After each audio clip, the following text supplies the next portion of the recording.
We're going to be looking at David and a couple of his interesting strategies versus Alexander. David is an orthodox, move forward, pressure type of fighter. So we'll be looking at a couple of things with that in mind, and in particular, the use of his high guard to intercept Alexander's jabs. Then we're going to check out the various counters David could apply.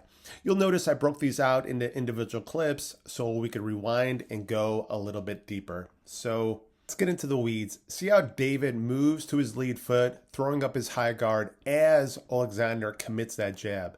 Now David keeps his weight over his lead foot, so when that second jab comes, he could pull to his rear foot, and then as the third jab comes, he could drop straight down underneath it. So let's watch that again. He's going to catch, pull, and then drop. Then after the drop, he changes levels, looking to see if a rear hand's going to come. It doesn't, so he comes back with his own rear hook. So let's create some beats to that. Here's the catch. That's beat 1. The pull is beat 2. The drop is beat 3. He plays level change, and the beat 4 is that hook to the body.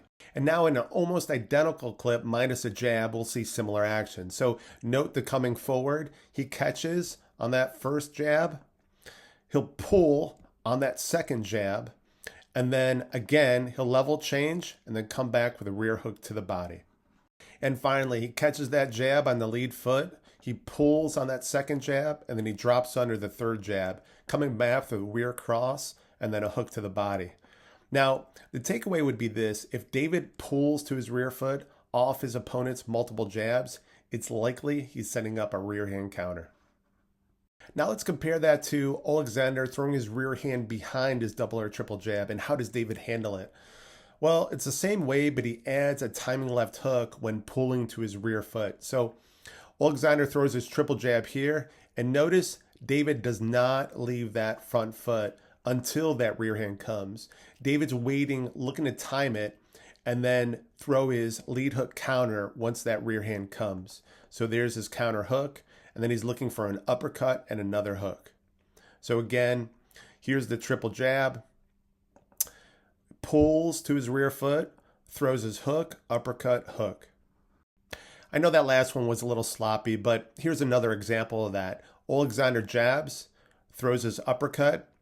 David was timing that rear hand, so here comes that counter lead, uppercut, lead.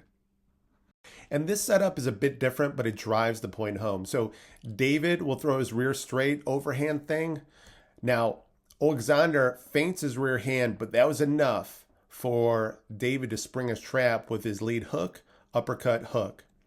So here's the takeaway. If David's opponent throws his rear hand, one of his automated responses is to roll with that rear hand while bringing his lead hook with him, and then follow up with a combination.